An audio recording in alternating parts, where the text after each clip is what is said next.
आप देख रहे हैं वीओपी न्यूज, जनता को रखे सबसे आगे।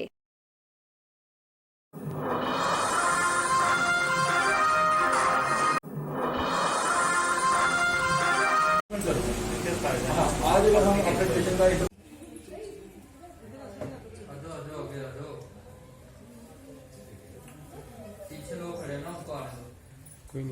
के खिलाफ षड्यंत्र किया गया तो इसके गंभीर परिणाम इन भाजपा सरकार हाय हाय हाय हाय।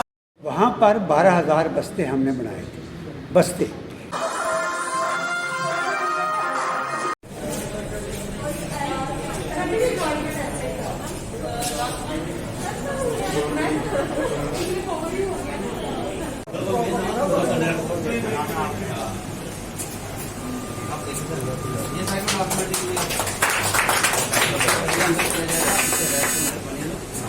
जैसे अंदर जाएगा यहाँ पे आपका वो आना शुरू हो जाएगा, यहाँ बताया डिस्प्ले करेगा।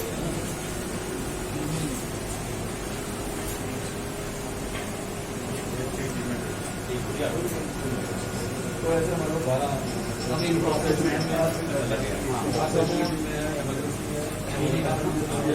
ये सेगमेंट यहाँ से आउट हो जाएगा, जब उसका काम खत्म हो जाएगा यहाँ से आउट, फिर हमारी और इसमें ह्यूमन कोई नहीं, हमने राइटर में कुछ नहीं करने हैं, प्रिंट आउट सब कुछ ऑर्डर देना है। जैसे हमें सेट करके रखा था, आपको अगला वहाँ पे फीड कर दिए, अब यहाँ से कमांड देंगे, अभी अपना टाइम लेगा।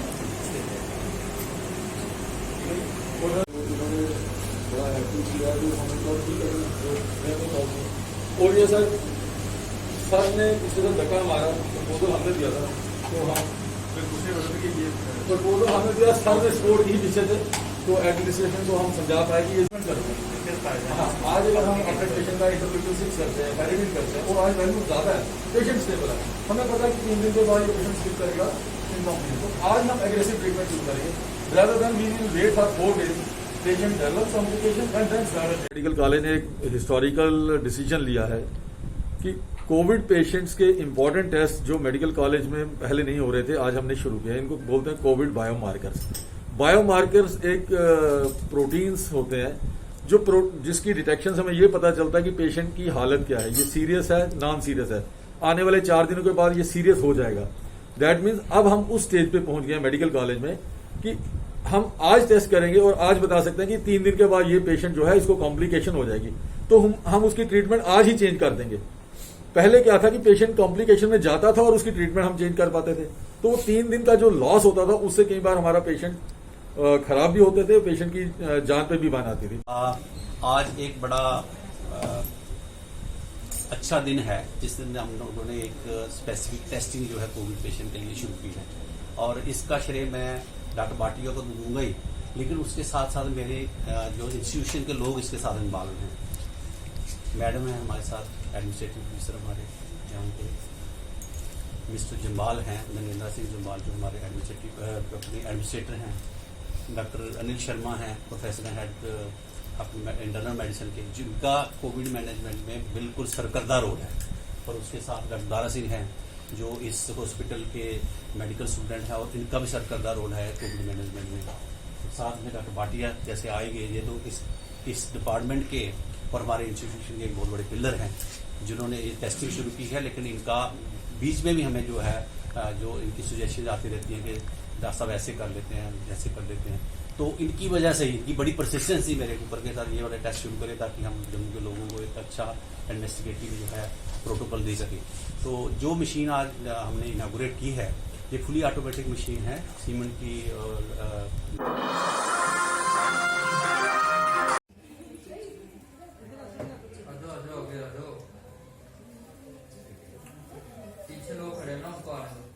कोई नहीं।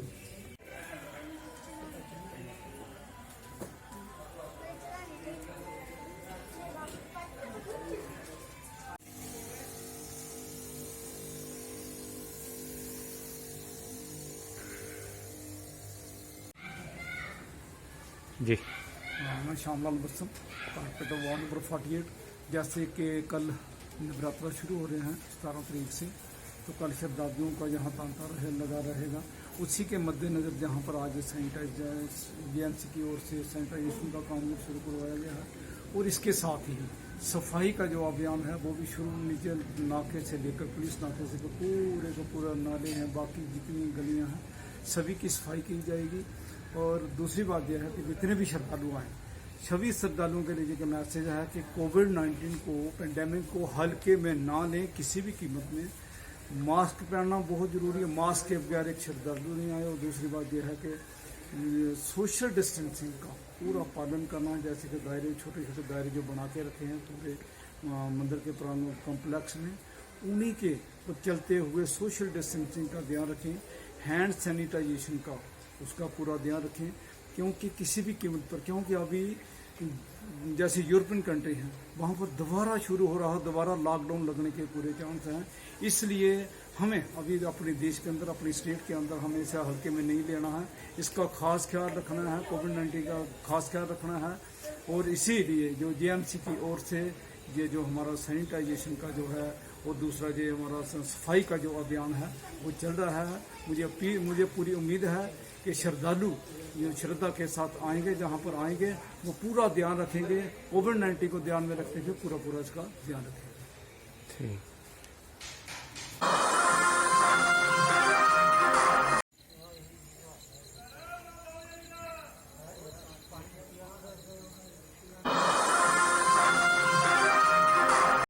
भाजपा सरकार हाय हाय हाय हाय हाय, कांग्रेस पार्टी जिंदाबाद, राज्य का दर्जा दो, कश्मीर के गुनाहों की सजा जम्मू को देना बंद करो, बंद करो, बंद करो कश्मीर। देखिए, गुपकार डिक्लेरेशन को पैंथर्स पार्टी सिरे से नकारती है। 370 के ऊपर कोई सियासत नहीं होनी चाहिए, ये क्लोज चैप्टर है। ना तो बीजेपी को इसमें अपनी पीठ थपथपाने की जरूरत है, और ना ही कश्मीर केंद्रित पार्टियों को इस मसले को उभारने की जरूरत है, क्योंकि ये खत्म हो चुका है और वैसे भी सुप्रीम कोर्ट के हवाले। अब जरूरत इस बात की है कि जो कुछ जम्मू कश्मीर में हो रहा है, कश्मीर में अगर प्रॉब्लम है तो कश्मीर के साथ केंद्र अपने तरीके से निपटे। जम्मू के लोगों को किस बात की सजा दी जा रही है? हमारी स्टेट होल्ड छीन ली गई है, हमारे मौलिक अधिकारों का हनन यहां हो रहा है। 4G कनेक्टिविटी कश्मीर की वजह से बंद हो चुकी है, बहुत सारे अधिकारों से हमें वंचित कर दिया है। कश्मीर के नाम पर यहां के नौजवानों को जो है वो अपने हकों से महरूम किया जा रहा है, मुलाजमत से महरूम किया जा रहा है। हम ये मांग करते हैं कि जम्मू प्रांत को अलग से राज्य का दर्जा दिया जाए, और कश्मीर के साथ आप अपने तरीके से निपट सकते हैं। कश्मीर को आप यूनियन टेरिटरी बनाइए, अलग से राज्य का दर्जा दीजिए, यह केंद्र सरकार खुद फैसला कर ले, लेकिन जम्मू का राज्य का दर्जा जो है वो बहाल होना चाहिए। हमें अपने अधिकारों से आप वंचित नहीं कर सकते।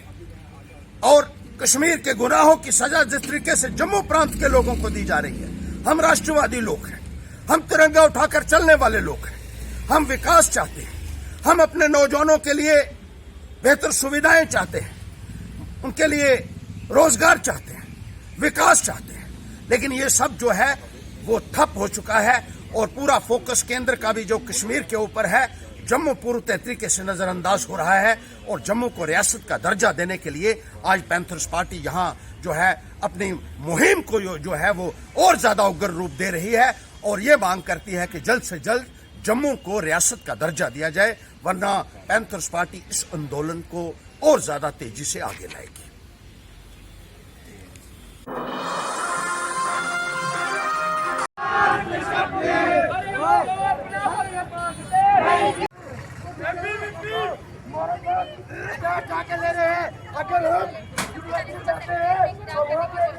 लेकिन वहाँ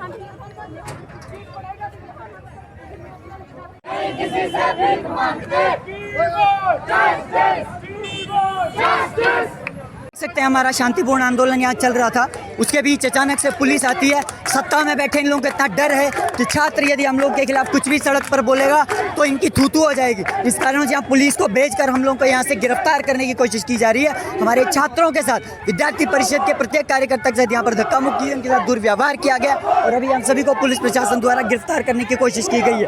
परंतु हम एक बात बता देना चाहते हैं कि आप लाख कोशिश कर लिए, हम लोग यहाँ से कभी हटने वाले नहीं है और ना ही हटेंगे। हम अपना हक लेकर यहाँ से जाएंगे। धन्यवाद।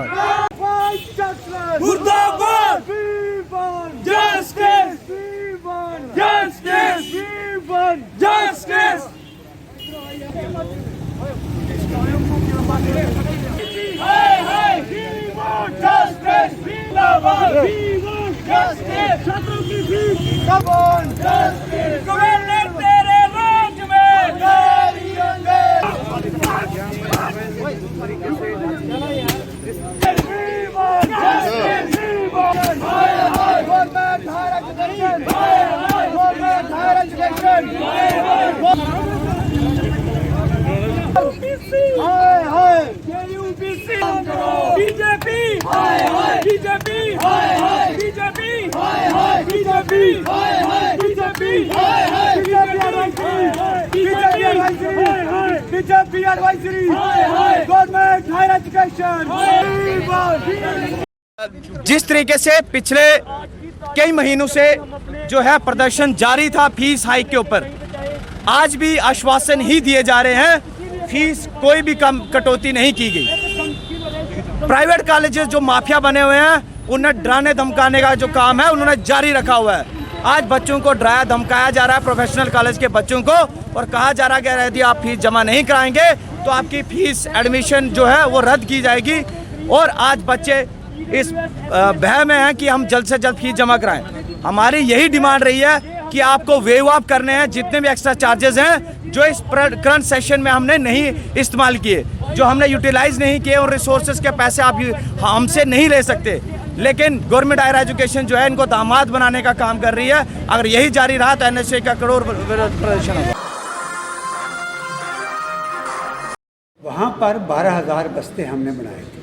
बस्ते एक एक बस्ते में 59, 60 फाइलें हमने रखी, पानी से निकाल के फट रहे थे।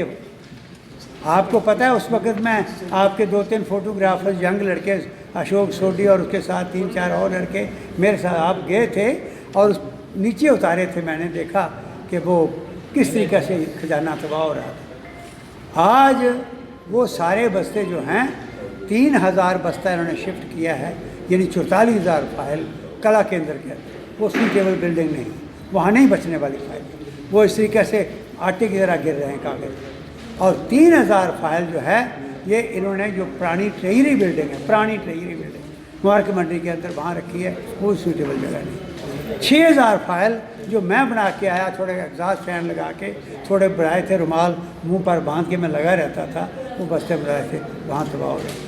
और आज ये कोशिश कर रहे हैं कि मुबारक मंडी के बाहर इसको निकाला जाए।